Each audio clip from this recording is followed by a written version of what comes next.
வணக்கம், welcome to Princy's Authentic Kitchen. இன்னைக்கு என் ஃப்ரெண்ட்ஸுக்காக வந்து கிறிஸ்மஸ் ஃப்ரூட் கேக்கோட வந்திருக்கேன். இந்த கிறிஸ்மஸ் ஃப்ரூட் கேக் எப்படி செய்யறேன்னு சொல்லி உங்களுக்கு ஸ்டெப் பை ஸ்டெப் காட்டித்தரேன்.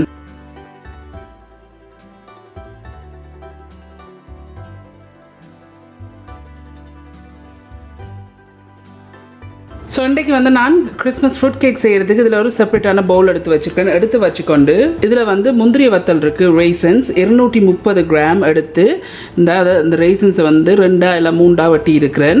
இப்போ இதில் போடுங்க. 230 கிராம்ஸ் வருது. இதில் வந்து டேட்ஸ் இருக்குது, 185 கிராம் டேட்ஸ் எடுத்து இதையும் வந்து இப்படி சின்ன சின்ன வெட்டி இருக்கிறேன். இப்போ இதையும் இதில் போடுங்க. இதில் வந்து currants இருக்குது, 70 கிராம் currants இருக்குது. இப்போ இதையும் இதில் போடுங்க. இதில் வந்து மிக்ஸ் ஃப்ரூட்ஸ் இருக்குது, ட்ரைட். இது வந்து நீங்கள் கேடாவில் நீங்கள் சொன்னால் இது பல்க் பானில் வேண்டலாம். இதில் வந்து மிக்ஸ் ஃப்ரூட்ஸ் இருக்குது. இதில் வந்து 100 கிராம் மிக்ஸ் ஃப்ரூட்ஸ் இருக்குது. இப்போ இதையும் இதில் போடுங்க. இதில் வந்து 75 கிராம் சிவப்பு சேரி இருக்குது, ரெட் candied சேரி இருக்குது. இதுவும் வந்து பல்க் பானில் வேண்டுவீங்க. candied சேரி இதை எடுத்து நான் சின்ன சின்ன வட்டி இருக்குன்னு இதையும் இதில் போடுங்க. இதில் வந்து க்ரீன் சேரி, கிளேஸ் சேரி இருக்குது. இதுவும் நீங்கள் பல்க் பானில் வேண்டலாம். 75 கிராம்ஸ் இருக்குது. இப்போ இதையும் இதில் போடுங்க. இதில் வந்து candied பீல் இருக்குது. நான் வந்து யூஸ் பண்ணுற MD பிராண்ட். நீங்கள் கனடாவில் நீங்கள் சொன்னால் தமிழ் சூப்பர் மார்க்கெட்டில் இங்கேயும் இது வேண்டலாம். இதில் வந்து 75 கிராம் இருக்குது. இப்போ இதையும் இதில் போடுங்க. சின்ன சின்ன வட்டி இருக்கிறேன். அந்த நாங்கள் ட்ரை ஃப்ரூட்ஸ் எல்லாம் போட்டால் பிறகு உங்களுக்கு விருப்பம் என்று சொன்னால் இதுக்கு நீங்கள் பிரெண்டி யூஸ் பண்ணலாம். ஆனால் நிறைய பேர் நீங்கள் என்கிட்ட கேட்டிருக்கீங்க பிரெண்டி பதிலாக என்ன யூஸ் பண்ணலாம்ண்டு. ஸோ இன்றைக்கு நான் பிரெண்டிக்கு பதிலாக இதில் வந்து 1 கப் ஆப்பிள் ஜூஸ் இருக்குது, எல்லாத்துக்கும் 250 ml ஆப்பிள் ஜூஸ் இருக்குது. ஸோ நான் பிரெண்டிக்கு பதிலாக இதை யூஸ் பண்ணேன். பட் நீங்கள் பிரெண்டி யூஸ் பண்ண போகிறேன்னு சொன்னால் 1/3 கப் நீங்கள் இதுக்கு விடுங்க, எல்லாத்துக்கும் 80 ml. பட் நான் 1 கப் எல்லாத்துக்கும் 250 ml ஆப்பிள் ஜூஸ் விடுறேன்.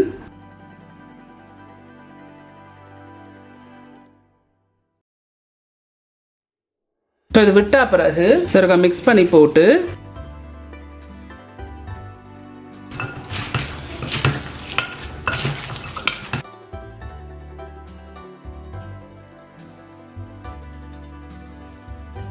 இந்த இருக்கு. நான் இப்படி இதை மிக்ஸ் பண்ணியிருக்கேன். நான் இப்போ இதை தூக்கி மைக்ரோவேவ் அவனில் வந்து 2 minutes வந்து ஹீட் பண்ண போகிறேன். 2 நிமிஷம். ஏன்னு சொன்னால் இந்த நாங்கள் இந்த ஊற வைக்கிற வந்து ஸ்பீடப் பண்ணுறதுக்கு இதை நான் 2 நிமிஷம் மைக்ரோவேவ் அவனில் வச்சு ஹீட் பண்ண போகிறேன். ஸோ உங்கள்கிட்ட மைக்ரோவேவ் அவன் இல்லாட்டிக்கு உங்களுக்கு ஹீட் பண்ண இல்லாட்டிக்கு நீங்கள் வந்து ஒரு சட்டியில் போட்டுட்டு ஒரு 2 நிமிஷம் வந்து இல்லை 3 நிமிஷம் அடுப்பில் மீடியம் ஹீட்டில் வச்சு ஹீட் பண்ணி போட்டு பேருந்து தூக்கி ஒரு 2 to 2.5 hours வைங்க. அப்போ இந்த பழமெல்லாம் நல்லா ஊறி வரும். ஸோ இந்த இருக்க இந்த ஃப்ரூட்ஸை வந்து நான் 2 நிமிஷம் மைக்ரோவேவ் அவனில் வச்சு இதை நான் ஹீட் பண்ணியிருக்கிறேன். ஸோ இதற்கு மிக்ஸ் பண்ணி போட்டு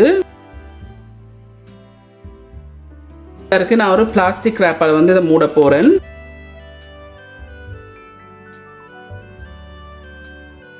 சூடாக இருந்தால் பிரச்சனை இல்லை. நீங்கள் இப்படியே சூட்டோடு அப்படியே மூடி போட்டு வந்து நான் ஒரு பிளேட்டால் வந்து அப்படியே மூடி விட போகிறேன். மூடி போட்டு 2 மணித்தியாலம் இல்லை 2.5 மணித்தியாலம் இந்த ஜூஸ் எல்லாம் நல்லா ஊறுறதுக்கு நான் அப்படியே வைக்க போகிறேன். 2 to 2.5 hours. Okay friends, so இந்த நான் ஃப்ரூட்ஸை வந்து சோக் பண்ண வச்சு நான் ஊற வச்சு நான் 2 மணித்தியாலம் ஆயிட்டுது.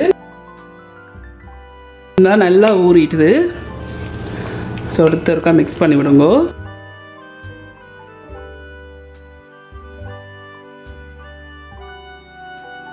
ஸோ அப்படி மிக்ஸ் பண்ண பிறகு ஸோ இந்த ஃப்ரூட் கேக் செய்யறதுக்கு இந்த கிச்சன் எய்ட் மிக்சர் தான் யூஸ் பண்ண போகிறேன். இதில் வந்து ரூம் டெம்பரேச்சர் பட்டர் இருக்குது, 115 கிராம் ரூம் டெம்பரேச்சர் பட்டர் இருக்குது. இந்த பட்டர் இதில் போடுங்க. இதில் வந்து ப்ரௌன் சுகர் இருக்குது. உங்களுக்கு வேணும்னா ஒயிட் சுகர் யூஸ் பண்ணலாம். பட் நான் இன்றைக்கு ப்ரௌன் சுகர் தான் யூஸ் பண்ணுறேன். 1.5 கப் எல்லாட்டிக்கு 270 கிராம் ப்ரௌன் சுகர் இருக்குது. இப்போ இதையும் இதில் போடுங்க. போட்டுட்டு இப்போ நான் வயர் விஸ்க போடுறேன். வயர் விஸ்க போட்டுட்டு இதை நாங்கள் நல்லா க்ரீமியாக வரையும் பீட் பண்ணி எடுப்போம்.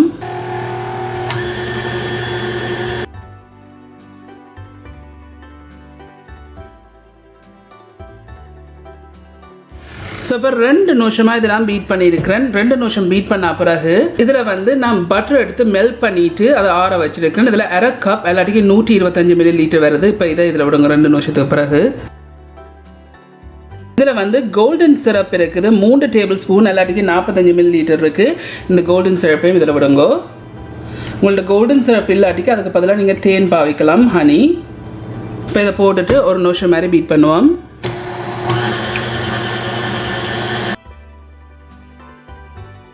ஒரு நிமிஷம் மாதிரி பீட் பண்ணியிருக்கேன். இந்த ஒரு நிமிஷம் பீட் பண்ண பிறகு சைடு எல்லாம் வலிச்சு விடுங்க.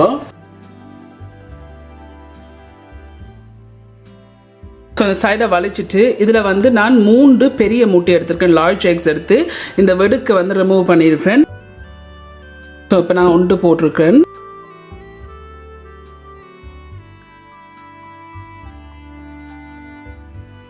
ஒரு ½ மினிட் நான் ஒரு முட்டையை போட்டு பீட் பண்ணேன். இப்போ 2வது முட்டையை போடுவோம்.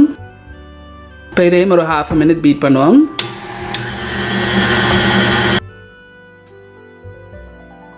இப்போ ½ மினிட் ஆகிருக்குது. ஸோ இருக்கிற கடைசி 3வது முட்டையை இதில் விடுவோம். இப்போ இதையும் பீட் பண்ணுவோம்.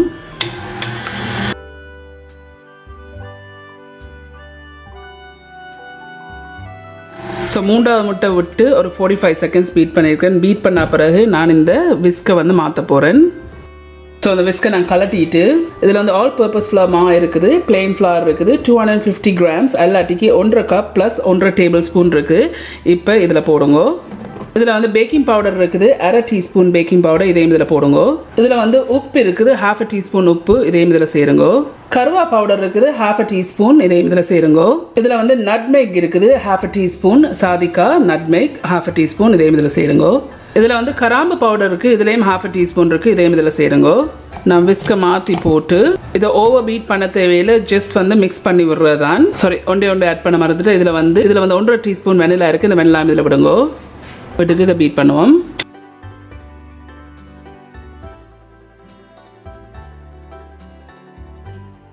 இந்த மாவு போட்ட அப்புறம் ஒரு 45 செகண்ட்ஸ் தான் மிக்ஸ் பண்ணியிருக்கேன். ஓவராக பீட் பண்ணாதீங்க. ஸோ ஜஸ்ட் ஒருக்கா மிக்ஸ் பண்ணுறதுக்கு தான் நான் பீட் பண்ணி எடுத்தேன். இப்போ நாங்கள் இந்த விஸ்கை கலட்டிட்டு இதில் வந்து கஜு நட்ஸ் இருக்குது, 110 கிராம் கஜு எடுத்து சின்ன சின்ன வெட்டி இருக்குன்னு இப்போ இதை இதில் போடுங்க. இந்த இருக்குது நான் வெட்டி ஊற வச்ச பழம் இருக்குது, ட்ரை ஃப்ரூட்ஸ் இருக்குது, இப்போ இதையும் இதில் போடுங்க.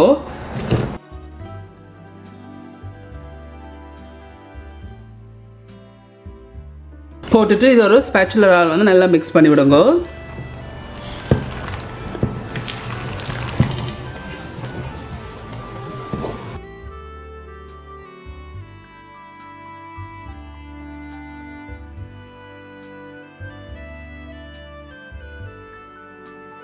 ஸோ இந்த இருக்குது நான் இப்படி நல்லா மிக்ஸ் பண்ணியிருக்கிறேன். ஸோ அப்படி மிக்ஸ் பண்ண பிறகு ஸோ அந்த கேக்கை வந்து நான் பேக் பண்ணுறதுக்கு இதில் வந்து 11/7 by 1.5 inch ட்ரே எடுத்து 4 லேயர் பார்ச்மெண்ட் பேப்பர் கீழே போட்டிருக்கிறேன். சைடில் வந்து ஒரு லேயர் இருக்குது, பட்டரால் க்ரீஸ் பண்ணிவிட்டு பார்ச்மெண்ட் பேப்பர் போட்டிருக்கிறேன். இப்போ இந்த கேக்கை இதுக்குள்ளே விடுவோம். ஸோ இந்த இருக்குது நான் மிக்ஸ் பண்ணி வச்சுருக்கேன் கேக் மிக்ஸை இதுக்குள்ளே விடுவோம்.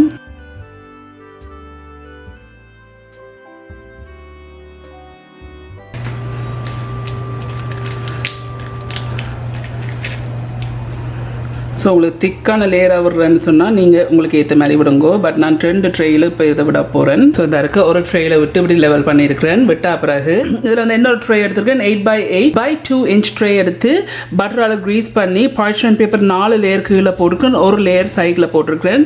இருக்கிற ரிமைனிங்காக இருக்கிற கேக்கை விடுவோம்.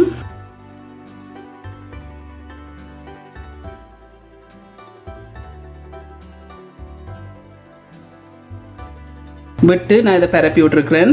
ஸோ இந்த இருக்கு இந்த 2 ட்ரேயில் விட்டுருக்கிறேன். நான் இப்போ அவனை வந்து ப்ரீ ஹீட் பண்ணியிருக்கிறேன் 250 degrees Fahrenheitல ப்ரீ ஹீட் பண்ணிட்டு நான் இதுக்கு மேலே வந்து ஒரு பார்ச்மெண்ட் பேப்பரை மூடி போட்டு நான் பேக் பண்ண போகிறேன். ஃபர்ஸ்ட்டாக வந்து 250 degrees Fahrenheitல வச்சு 1.5 மணி நேரம் 1.5 hour பேக் பண்ண போகிறேன்.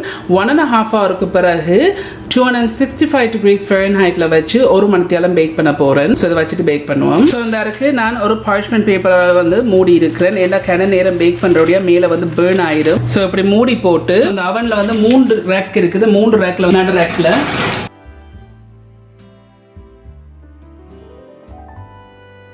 250 degrees Fahrenheitல வச்சு 1.5 மணி நேரம் ஃபர்ஸ்ட் பேக் பண்ண போறேன். ஓகே ஃப்ரெண்ட்ஸ், இந்த இருக்கு இந்த கேக் வந்து நான் வச்சுட்டு பேக் பண்ணேன். பர்ஃபெக்டாக பேக் பண்ணியிருக்கு. ஸோ நான் என்ன செய்தேன்னு சொன்னால் முதலாவது வந்து ப்ரீ ஹீட் பண்ண அவனை வந்து 250 degrees Fahrenheitல ப்ரீ ஹீட் பண்ணி போட்டு இதை வந்து பார்ச்மெண்ட் பேப்பரால் மேலால் மூடி போட்டு பண்ணினான் 1.5 hour ஃபர்ஸ்ட்டாக 250 degrees Fahrenheitல வச்சு அந்த 1.5 hourக்கு பிறகு நான் வந்து அவன் டெம்பரேச்சர் வந்து 265 degrees Fahrenheitல வச்சு என்ன 1 மணி நேரம் பேக் பண்ணான். ஸோ டோட்டலி வந்து 2.5 hours பேக் பண்ணியிருக்கு. அது பர்ஃபெக்டாக பேக் பண்ணியிருக்கு. ஒரு டூத் பேக் ஏதாவது எடுத்து நீங்கள் இன்சர்ட் பண்ணி பார்த்தீங்கன்னா நீங்கள் திருப்பி எடுக்க நல்லா க்ளீனாக வரணும். இந்த ஸோ இப்படி க்ளீனாக வந்துன்னு சொன்னால் இது பர்ஃபெக்டாக பேக் பண்ணிச்சு. ஸோ அந்த கேக் வந்து பேக் பண்ணி முடிஞ்சுது. இந்த இருக்கு நான் திருப்பி பார்ச்மெண்ட் பேப்பரால் மூடி போட்டு நான் இதில் 30 to 45 minutes வந்து இப்படியே ஆற வைக்க போகிறேன். ஓகே ஃப்ரெண்ட்ஸ், ஸோ இது சரியாக 45 நிமிஷம் விட்டு நான் ஆறுறதுக்கு. லைட்லியாக இன்னும் சூடாக தான் இருக்குது. பட் இந்த இதோடய நீங்கள் வெட்டி எடுக்கலாம். இன்னும் நல்லா பர்ஃபெக்ட்லியாக பேக் பண்ணியிருக்கு. ஸோ இந்த ட்ரேயிலேருந்து வெளியில் எடுப்போம்.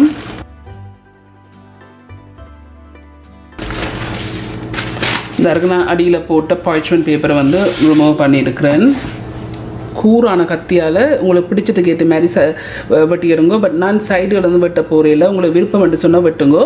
பட் நான் ஏற்கனவே வந்து உங்களுக்கு இதுக்கு மேலே வந்து மாசிப்பான் போடணும்னு சொன்னால் மாசிப்பான் ரெசிபி வந்து நான் ஒரு ரிச் கேக் ரெசிப்பியில் போட்டிருக்கேன். நீங்கள் 2 ரிச் கேக்கை பார்த்தீங்கன்னு சொன்னால் உங்களுக்கு மாசிப்பான் ரெசிபி கிடைக்கும். அப்படி இல்லாட்டிக்கு நீங்கள் இதுக்கு வெனிலா ஐசிங் ஃப்ராஸ்டிங் போடலாம், உங்களோட விருப்பம். பட் நான் இன்றைக்கு வந்து இதை வந்து நான் இப்படியே பிளெயினாக தான் விட போகிறேன். ஸோ உங்களுக்கு பிடிச்சதுக்கு ஏற்ற மாதிரி இதை வெட்டி எடுங்கோ நல்ல கூரான கத்தியால்.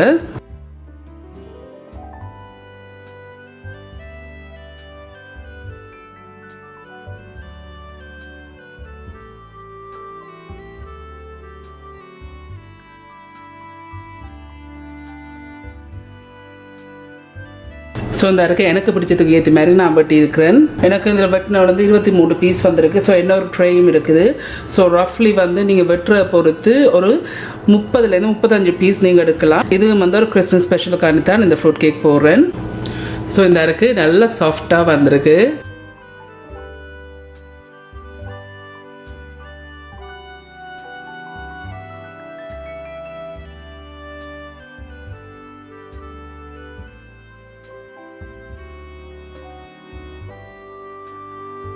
இந்த கேக் வந்து நீங்கள் வெளியில் வச்சு சாப்பிடலாம். ஒரு 2 to 3 வீக்ஸ் சாப்பிடலாம். ஃப்ரிட்ஜுக்குள்ளே வச்சிங்கன்னு சொன்னால் 1 month to 1.5 month. அதே ஃப்ரீசருக்கு வச்சிங்கன்னு சொன்னால் ஒரு 3 to 4 மாதத்துக்கு மேலே வச்சு சாப்பிடலாம். ஸோ எனிஹாவ் இந்த இருக்கு இந்த ஃப்ரூட் கேக் வந்து செய்து முடிஞ்சுது. ஓகே ஃப்ரெண்ட்ஸ், நல்ல டேஸ்ட்டாக வந்திருக்கு. நீங்கள் எல்லாரும் கண்டிப்பாக ட்ரை பண்ணி பார்த்து எப்படி இருக்குன்னு சொல்லி ஒரு காமெண்ட்ஸில் கீழே விடுங்க. உங்களுக்கு இந்த வீடியோ பிடிச்சிருந்தேன்னு சொன்னால் மறக்காம தம்ஸ் அப் பண்ணுங்க. இந்த வீடியோ உங்களோட ஃப்ரெண்ட்ஸ் அண்ட் ஃபேமிலியோட ஷேர் பண்ணுங்க.